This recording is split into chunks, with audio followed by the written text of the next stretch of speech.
Hyderabad LB Nagar లో ఘోర ప్రమాదం జరిగింది. ఓ సెల్లార్ తవ్వకాల్లో మట్టి పెళ్లలు పడి ముగ్గురు కూలీలు చనిపోయారు. సెల్లార్లో పిల్లర్స్ కోసం గుంత తవ్వుతుండగా ఘటన జరిగింది. ఘటనలో మరొకరు గాయపడ్డారు. మట్టి దిబ్బల కింద నుంచి డెడ్ బాడీలను బయటకు తీశారు ఫైర్ సిబ్బంది, పోలీసులు. మృతులు ఖమ్మం జిల్లా కొణిజర్ల మండలం మల్లుపల్లికి చెందిన వీరయ్య, అతడి కుమారుడు రాము, అల్లుడు వాసుగా గుర్తించారు. ఒకే కుటుంబానికి చెందిన వీరంతా బతుకుదెరువు కోసం హైదరాబాద్ కు వచ్చి అంబర్పేటలో ఉంటున్నారు.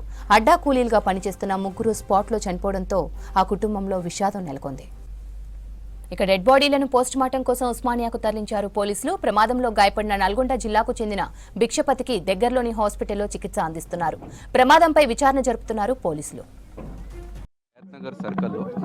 ఎల్బీ నగర్ చౌరస్తా పక్కన ఒక ఫౌండేషన్ స్టోన్ డిగింగ్ నడుస్తున్న మట్టి వాల్ కొలాప్స్ అయిపోయింది. అన్ఫార్చునేట్ ఇన్సిడెంట్లో ముగ్గురు చనిపోయారు, ఒకరు మామూలుగా గాయాలయ్యారు. మామూలు అయిన వాళ్ళకి మనం కామినేని హాస్పిటల్కి షిఫ్ట్ అయ్యారు. ఈ న్యూస్ వస్తేనే మన DRF team as well as police has rescued the people as well as they have removed the dead bodies also. మన దగ్గర చనిపోయిన వాళ్ళది 3 పేరు నేమ్స్ ఉన్నాయి, నేను చెప్తున్నాను.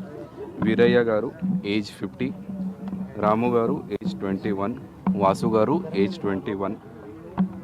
గాయాలైన వాళ్ళు భిక్షాపతి. 3 చనిపోయిన వాళ్ళు ఫ్రమ్ మల్లిపల్లి విలేజ్, ఖమ్మం డిస్ట్రిక్ట్ నుంచి ఉన్నారు. ఈ ఇన్ఫర్మేషన్ మన డిస్ట్రిక్ట్ కలెక్టర్ సార్కి యాజ్ వెల్ యాజ్ కమిషనర్ సార్కి as well as honourable mayor గారికి ఇవ్వడం జరిగింది. వాళ్ళు ఉచిత ప్రకారంగా యాక్షన్ తీసుకోవడం మనకి ప్రామిస్ ఇవ్వడం జరిగింది. మన లెవెల్లో నెగ్లిజెన్స్ కనపడుతుంది, సో అది అజంప్షన్ తీసుకొని we will book a police complaint as well as FIR.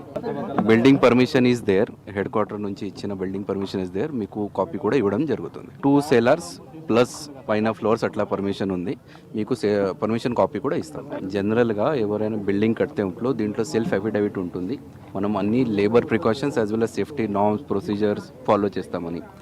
ఎవరెవరు ఫాలో చేయలేకపోతే వాళ్ళ మీద ఖచ్చితంగా చర్య తీసుకుంటాం.